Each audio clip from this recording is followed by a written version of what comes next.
दोस्तों नमस्कार। पश्चिम बंगाल में जिस लकीर को खींचना चाहते थे वो लकीर खींच नहीं पाए। बिहार में लकीर तो खींची, लेकिन अब उस लकीर को अपने ही साथी, अपने ही सहयोगी नीतीश कुमार मिटाने पर आ तुले हैं। और उत्तर प्रदेश में तो लकीर खींचने की स्थिति ही नहीं आ पा रही है। तो क्या वाकई सेंट्रल कमांड यानी केंद्र सरकार यानी नरेंद्र मोदी इस वक्त एक क्राइसिस में है और पहली बार अपने घर के भीतर ही घिर चुके हैं? पहली बार रंगत ढीली पड़ रही है। पहली बार जो दिशा निर्देश बीते 7 बरस में इस देश के हर राज्य को वो देते रहे, वो तमाम स्थितियां कमजोर पड़ने लगी है। और ये एक ऐसी स्थिति आ गई है जहां पर अब उन्हें नजर आने लगा है, अगर उत्तर प्रदेश फिसल गया, अगर बिहार में उनकी नहीं चल पाएगी, नीतीश का चेहरा बड़ा होगा और बंगाल के भीतर ममता बनर्जी के सामने वहां के गवर्नर भी घुटने टेक देंगे, तो फिर वह कद और वह सीना और वो रंगत कहां बचेगी, कैसे बचेगी? दरअसल ये सियासत के ऐसे पन्ने हैं, हमें लगता है, जिसे आज खोलने की जरूरत है। क्योंकि इस देश की अर्थव्यवस्था को लेकर जितनी नाजुक स्थिति से यह देश गुजर रहा है, आज उसके जिक्र करने की जरूरत नहीं है। हर कोई अपने तरीके से इस देश के भीतर में बीजेपी को और केंद्र सरकार को अब कटघरे में अगर खड़ा करने की स्थिति में आ चला है, तो उसकी वजह क्या है?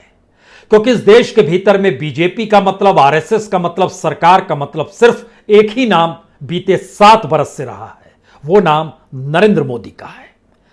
लेकिन ध्यान दीजिए, कितनी भी पहलकदमी अपने तौर पर राज्यपाल करते रहे, 2-2 बार दिल्ली आए गवर्नर पश्चिम बंगाल के, लेकिन उनकी नहीं चली। गृहमंत्री से मिले, राष्ट्रपति से मिले, चाहते थे कोई रिपोर्ट निकले, एनएचआरसी से मुलाकात की, नेशनल ह्यूमन राइट कमीशन, वहां भी मुलाकात की, कानून व्यवस्था का मुद्दा भी उठाया, लगा कुछ तो पहल होगी और राष्ट्रपति शासन की दिशा में पश्चिम बंगाल को ले जाया जा सकता है, इसकी कोई रिपोर्ट तो बनेगी, लेकिन रिपोर्ट नहीं बन पाई। सवाल यह नहीं है कि पश्चिम बंगाल में चुनावी हार के बाद भी जिन लकीरों को खींचने की दिशा में केंद्र सरकार बढ़ रही थी, वो बढ़ नहीं पाई। असल सवाल तो यह है कि बिहार और यूपी में क्या हो रहा है। यूपी के भीतर में अभी तक जो भी संगठन तैयार किया दिल्ली ने, बीजेपी के हाईकमान ने, या फिर पीएमओ के जरिए, या फिर गृहमंत्री के जरिए, उस संगठन के पास कोई पावर नहीं थे, लेकिन रिस्पॉन्सिबिलिटी थी। योगी ने अपने तौर पर अपनी सरकार से जुड़े हुए नौकरशाहों को साफ तौर पर सारे पावर दे दिए, लेकिन कोई रिस्पॉन्सिबिलिटी नहीं थी। यानी जो संगठन उत्तर प्रदेश में बीजेपी का चल रहा था और बीजेपी का चल रहा है, उसको लेकर दिल्ली इसी भरोसे में रही, संगठन के जरिए सरकार को बांधा जा सकता है, योगी सरकार को अपनी दिशा में लाया जा सकता है। शायद यही वजह भी रही कि जैसे ही केंद्र सरकार की तरफ से या हाईकमांड की तरफ से दिल्ली से इशारा हुआ, केशव प्रसाद मौर्य बोलने लग गए। उन्होंने साफ तौर पर कहा कि उत्तर प्रदेश के चुनाव के बाद वहां के मुख्यमंत्री का ऐलान होगा, लेकिन उनके दरवाजे पर खटखट शुरू हो गई। वो दरवाजा खटखटाने वाला शख्स और कोई नहीं, चंद फरलांग की दूरी पर रहने वाले राज्य के मुख्यमंत्री योगी आदित्यनाथ थे। और योगी आदित्यनाथ ने उनके घर पहुंचकर समझाया, दिल्ली के कमांड पर कब तक चलोगे, साथ ही खड़े हो जाओ, उत्तर प्रदेश में तो हमें और तुम्हें सियासत करनी है, दिल्ली के इशारे पर नाचना छोड़ दिया जाए। केशव प्रसाद मौर्य भी समझ गए कि उत्तर प्रदेश की सियासत को साधना है तो अकेले वह भी नहीं साध सकते हैं।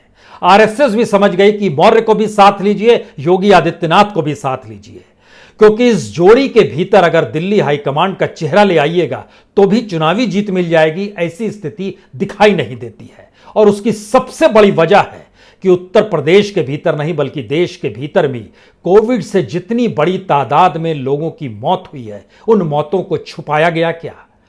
क्योंकि आरटीआई के जरिए ही जो जानकारी निकल कर आई उत्तर प्रदेश के बारे में 9 महीने की, यानी मार्च तक की, पिछले साल और इस साल के मार्च तक की जो जानकारी निकल कर आई और जिसको समाजवादी पार्टी के नेता अखिलेश यादव ने सामने रख दिया, तो उन्होंने साफ कहा 43 गुना ज्यादा लोगों की मौत हुई है। अब आप कल्पना शुरू कीजिए कि वाकई अगर इस देश के भीतर में इतनी बड़ी तादाद में मौतें हुई होंगी, क्योंकि सरकार द्वारा दी गई आरटीआई का जवाब था वो, इतनी संख्या में मौत हुई। अगर इस देश के भीतर में आज की तारीख में सरकार कहती है लगभग 3 लाख 90,000 लोगों की मौत हुई, तो इसको अगर गुना करते चले जाइएगा तो हो सकता है यह गुना करते हुए आप 50 लाख से 1 करोड़ के बीच पहुंच जाएं। इतने लोगों की मौत में कितने लोग इस देश के भीतर प्रभावित हुए होंगे। केंद्र सरकार ने कहा राशन फ्री दे रहे हैं, इससे काम चल जाएगा और 80 करोड़ लोगों को नवंबर तक राशन फ्री दिया जाएगा। आरएसएस का सवाल था राशन से काम कैसे चलेगा। और इतनी बड़ी तादाद में लोग अगर आहत हुए हैं और जब चल नहीं रही है उस संगठन की, जिस संगठन को आपने बनाया, कानपुर में हो चाहे लखनऊ के भीतर हो चाहे बनारस में क्यों ना हो, लेकिन किसी भी संगठन के व्यक्ति से कुछ भी कहने पर जब अस्पताल का बेड तक नहीं मिल पाया तो उस संगठन का क्या महत्व है। उसको रिस्पॉन्सिबिलिटी दी गई, कोई पावर नहीं दिया गया। और संगठन और सरकार के बीच जब पट नहीं रही है और जब चुनाव सामने आकर खड़े हैं तो सरकार अगर चेहरा है, उसका कामकाज ही चेहरा है, तो फिर संगठन क्या काम करेगा और संगठन को कोई महत्ता कैसे मिलेगी।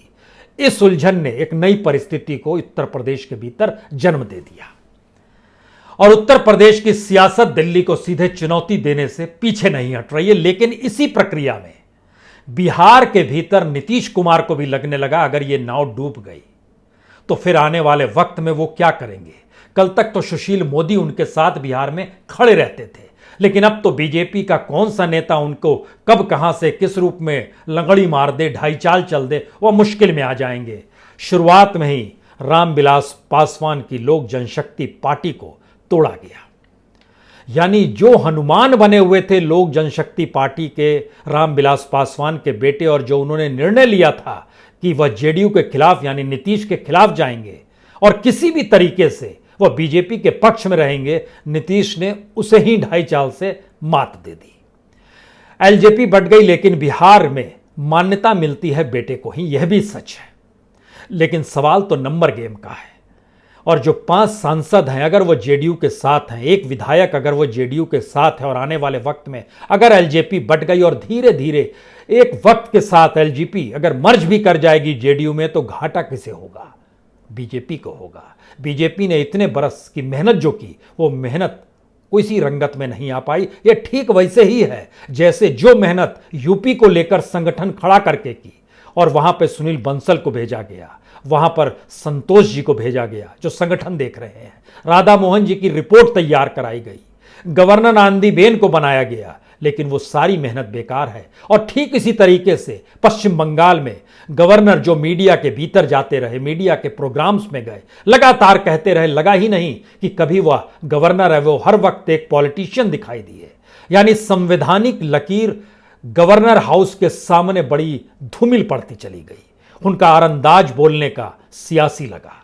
तो क्या वाकई हाईकमांड दिल्ली में जो बैठा हुआ है उसकी रंगत कमजोर पड़ रही है, वो क्राइसिस में है?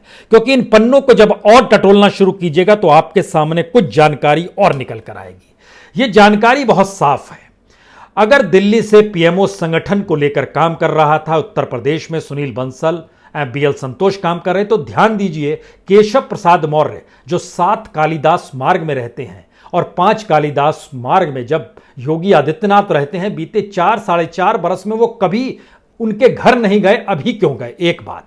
दूसरी बात, उनके साथ आरएसएस के 2 लोग भी थे जो बड़े महत्वपूर्ण हैं। दत्तात्रेय होसबोले जो दूसरे नंबर पर आते हैं, और एक लिहाज से यह पूरे संघ के पूरे संगठन को देखने का काम इन्हीं के मातहत आता है। और कृष्ण गोपाल जी संघ और सरकार के बीच में उस कड़ी को संभालते हैं जिसमें तालमेल बना रहे, और वह उस मीटिंग में साथ थे। हालांकि दिनेश शर्मा भी साथ थे, हालांकि बीएल संतोष भी साथ थे। आप कह सकते हैं वो दिल्ली हाईकमांड के जरिए आए थे। लेकिन फिर वही सवाल है, चुनाव केंद्र के नहीं हो रहे हैं, चुनाव तो यूपी में हो रहे हैं और यूपी का चेहरा योगी ही रहेंगे। इसको लेकर खामोश मान्यता केशव प्रसाद मौर्य ने भी दे दी। जब उन्होंने बोलना शुरू किया था तो कहा था कि दिल्ली का इशारा है। अब खामोशी बरत ली गई है तो कहा जा रहा है इस मीटिंग का एक नया इशारा है। इस इशारे के बीच की जो लाइन पढ़नी शुरू कीजिएगा तो ध्यान दीजिए, जो उत्तर प्रदेश में हिंदुत्व का चेहरा अगर योगी है तो फिर से उन्हीं मुद्दों को वह उभार रहे हैं। धर्मांतरण का मुद्दा झटके में गाजियाबाद से निकला और अलीगढ़ तक पहुंच गया, और अब यह उत्तर प्रदेश की सियासत में कुछ और नए घोल घोलेगा। इस चुनाव के भीतर में जो भी नए नए प्रयोग हो रहे होंगे उसमें दिल्ली कहां फिट बैठेगी, यह सोचने की बात है। तो क्या दिल्ली कमजोर हो रही है? और नीतीश कुमार अपनी संख्या को बढ़ाना चाहते हैं। वो जान रहे हैं कि आज एलजेपी टूटी है, कल कांग्रेस के 10 एमएलए भी साथ आ सकते हैं, और परसों अगर आरजेडी भी कुछ टूट गई तो उनकी संख्या बीजेपी पर भारी पड़ जाएगी। और जब भारी पड़ जाएगी तो वह और मजबूत हो जाएंगे। वो और मजबूत हो जाएंगे तो बीजेपी की बिहार में नहीं चलेगी, उनके नेताओं की बिहार में नहीं चलेगी, जो केंद्र से बिहार भेज दिए जाते हैं और उसके बाद उनको मंत्री तक बनाना पड़ता है, यह भी नहीं चलेगी। तो क्या यह एक नई परिस्थिति है, या इस नई परिस्थिति के भीतर में पहली बार जो कोविड महामारी को लेकर राहुल गांधी ने सवाल खड़े किए? उन्होंने साफ तौर पर बार बार चेताया, इसलिए कि वो जानते हैं केंद्र सरकार सक्षम नहीं है। अब तीसरी लहर का जिक्र वो जब कर रहे हैं तो इस बात का जिक्र भी करते हैं कि इस वक्त आपको तो सारा इंफ्रास्ट्रक्चर झोंक देना चाहिए, लेकिन इंफ्रास्ट्रक्चर के लिए पैसा चाहिए, इंफ्रास्ट्रक्चर के लिए विजन चाहिए, इंफ्रास्ट्रक्चर के लिए एक पूरा ऑर्गेनाइज्ड संगठन चाहिए जिसमें वैज्ञानिक जुड़े हुए हों, जिसमें डॉक्टर्स जुड़े हुए हों, जिसमें किस रूप में एडमिनिस्ट्रेटिव वर्क को इंप्लीमेंट करना कराना है, यह मनस्थिति जुड़ी हो। लेकिन जब पीएमओ में सारी चालें सियासी हो और सारी चाल चुनाव जीतने के इर्द गिर्द घूमती फिरती हो, तो फिर ऐसे में राहुल गांधी जो भी कहेंगे, कल की स्थिति में इस देश के भीतर में वह स्थिति आएगी तो दोषी कौन होगा और किसके पक्ष में लोग कहेंगे कि आपने उनकी बात क्यों नहीं सुनी, यह भी बीते 2 लहर के वक्त छुपा हुआ नहीं है। यानी इस देश के भीतर का बेसिक इंफ्रास्ट्रक्चर डगमगाया हुआ है। आपके पास ऐसी कोई चीज नहीं बच पा रही है जिससे आप इस बात का दावा कर सके कि हम चीजों को संभाल लेंगे। शायद यही सबसे बड़ी वजह है जिसमें आपके हाथ से लगाम फिसल रही है, आपके हाथ से गवर्नेंस किसी रेत की तरह निकलता चला जा रहा है, और उसके लिए एक लंबी फहरिस्त है। इस फहरिस्त को भी ध्यान से देखिए। आपको $5 ट्रिलियन की इकोनॉमी होना था, आज की तारीख में आप $3 ट्रिलियन पे ही अटके हुए हैं, जो 2025 तक हो जाना था। कोविड से पहले यह आर्गुमेंट बार बार चल रहा था, दुनिया भर के इकोनॉमिस्टों का कहना था आप 2025 में भी लगभग $2.6 लाख से आगे नहीं जा पाएंगे। कोविड के दौर में इकोनॉमी और नीचे गई और तकरीबन 200 से 300 अरब डॉलर और कम हो गए आप ही की पूरी इकोनॉमी में। जीडीपी भारत की 2011 के बाद से सबसे नीचे है। महंगाई 2011 के वक्त तक पहुंच गई है। 2011 का वक्त इसलिए महत्वपूर्ण है क्योंकि उस वक्त बीजेपी महंगाई को लेकर संसद से सड़क तक हंगामा करती थी, और जिस तरीके से जनता उसकी भावना से जुड़ जाती थी, आज कोई हंगामा नहीं है, शोर नहीं है, लेकिन महंगाई के बोझ तले हर कोई दबा जा रहा है, क्योंकि महंगाई का बोझ भी है, बीमारी में इलाज ना मिलने का स्थिति भी है, और इन सब के बीच रोजगार भी नहीं है, क्योंकि रोजगार भी बीते 45 बरस नहीं, अब उस इतिहास को भी तोड़ चुका है। क्योंकि जिस वक्त 45 बरस का रिकॉर्ड टूटा था, उस वक्त इस देश के भीतर की जो बेरोजगारी स्थिति थी वह 10% के नीचे थी, आज ये 14% तक शहर में पहुंच चुकी है। जो मैन्युफैक्चरिंग थी उसको लेकर टारगेट लिया गया था कि किसी भी हालत में यह जीडीपी का 25% हो जाएगा, लेकिन आज की तारीख में यह 15% से भी नीचे आ गया है। यानी निर्यात भी इस दौर में भारत का लगातार, बांग्लादेश निर्यात ज्यादा करने लगा, एक्सपोर्ट उसका ज्यादा हो गया, और भारत $300 अरब से ज्यादा का एक्सपोर्ट कर पाने की स्थिति में नहीं आ पा रहा है।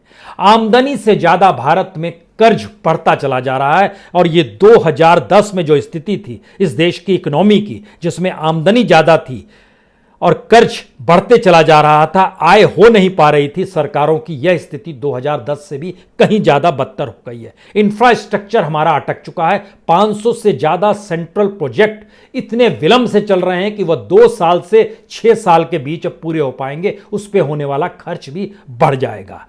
यह हर कोई जानता है कि हेल्थ बजट आपने सबसे कम कर दिया उस वक्त जिस वक्त इस देश को सबसे ज्यादा स्वास्थ्य सेवा की जरूरत थी। यह हर कोई जानता है कि खेती पर धीरे धीरे इस देश के लोगों का भार कम होना चाहिए, लेकिन आज की तारीख में खेती पर बोझ सबसे ज्यादा है, क्योंकि रोजगार वहीं पर मिल पा रहा है, चाहे वो मनरेगा हो, चाहे भी किसी भी स्तर की मजदूरी हो। इन सवालों के बीच में सियासत आपकी जमीन को खींच रही है, और सियासत इस बात की इजाजत नहीं दे पा रही है कि आप जिस रास्ते पर चल निकले हैं उसमें आने वाले वक्त में आपके साथ क्या होगा।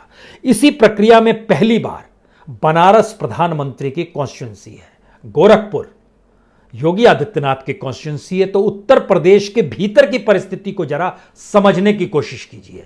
ये दोनों जगहों पर पंचायतों में हार मिली है बीजेपी को, बनारस में भी, गोरखपुर में भी। और ये स्थिति बहुत साफ बताती है कि धीरे धीरे बनारस को लेकर जो भी आइडिया प्रधानमंत्री या दिल्ली में हाईकमांड का रहा, और गोरखपुर को लेकर जो भी आइडिया योगी आदित्यनाथ का रहा, और जिस आश्रय या जिस भरोसे वो लगातार युवा वाहिनी के जरिए आरएसएस को भी लगातार डराते धमकाते रहे कि हम हिंदुत्व की एक नई टोली लेकर निकल जाएंगे, वह भी एक क्राइसिस में है।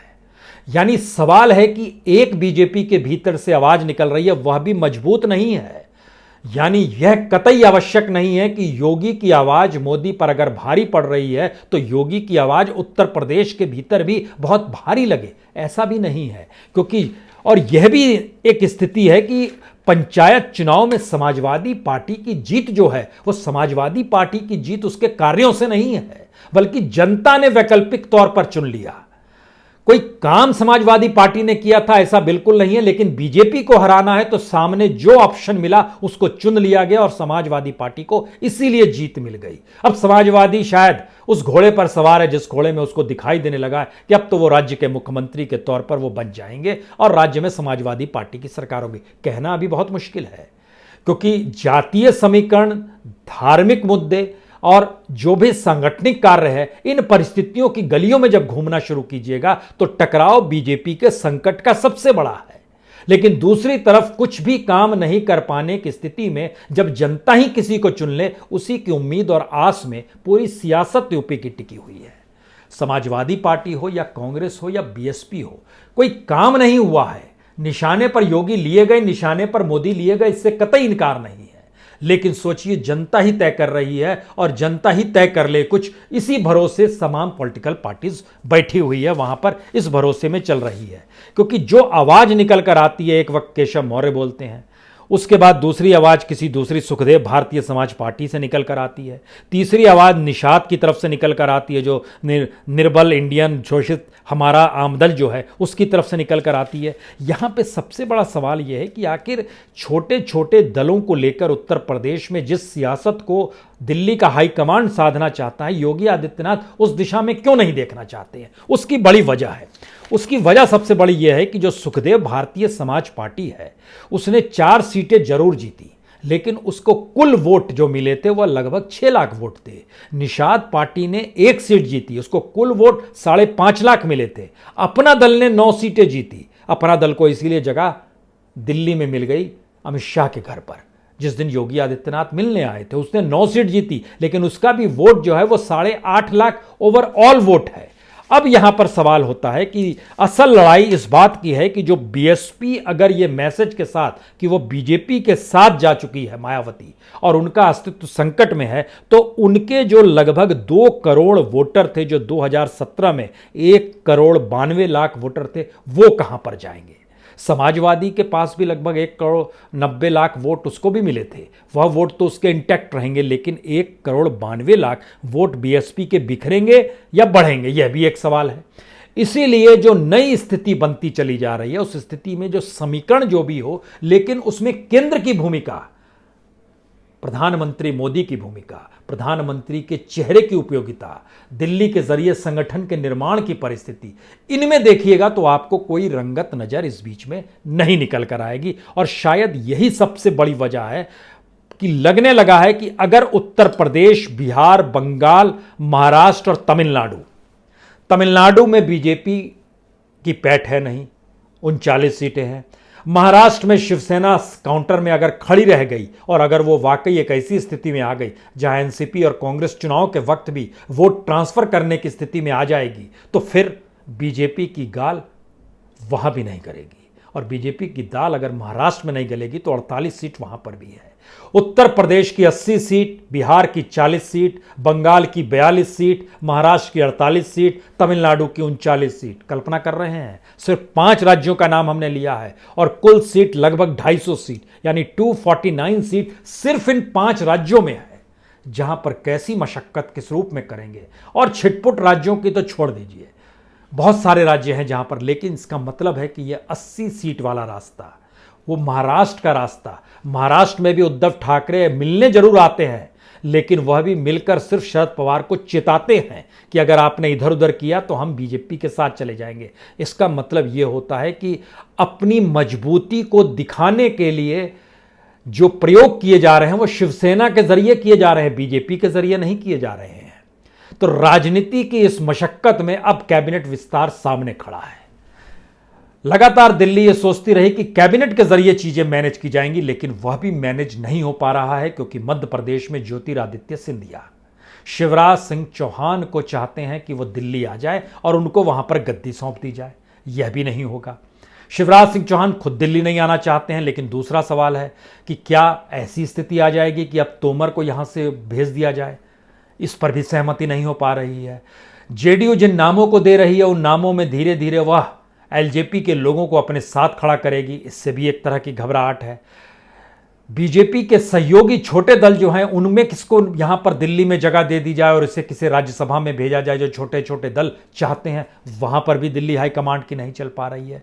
तो क्या एक ऐसी संकट की स्थिति है जिसमें फिसलती जा रही गवर्नेंस, फिसल चुकी इकोनॉमी और इन सब के बीच लगाम छूटती सियासत, एक ऐसी स्थिति में क्या वाकई नरेंद्र मोदी खड़े हैं? हमें लगता है कि यह एक ऐसा दौर है जिसमें एक चाल कश्मीर को लेकर भी चली गई है। लेकिन कश्मीर का जिक्र आपसे कल करेंगे, क्योंकि कश्मीर एक ऐसी परिस्थितियों को जीता है जो एक ऐसा मुद्दा इस देश के भीतर में है जिसके जरिए वाकई इस देश के प्रधानमंत्री इस देश में राष्ट्रवाद नए तरीके से पैदा कर सकते हैं, नेशनलिज्म को नए सिरे से ढाल सकते हैं, क्योंकि निशाने पर इस देश की वह गवर्नेंस, वह सियासत नहीं होगी। सामने फिर से पाकिस्तान होगा, सामने फिर से कश्मीर 370 वहां के टेररिज्म का जिक्र होगा। और ये परिस्थितियां इस देश के भीतर में वोटरों को बड़ी शानदार लगती है, लेकिन क्या वाकई हिंदुत्व से मोहभंग होना, इकोनॉमी को ना संभाल पाने की परिस्थितियों को देखना और बेरोजगारी और हेल्थ सेक्टर की स्थितियों को इस देश ने जिस त्रासदी के साथ भोगा है, क्या वाकई वो सपने जो 7 बरस में दिखाए गए वो सपने अब टूटने की परिस्थिति में आ चुके हैं? ये एक सवाल है, लेकिन कल आपसे मिलेंगे कश्मीर के सवाल को लेकर। बहुत बहुत शुक्रिया, बहुत बहुत शुक्रिया।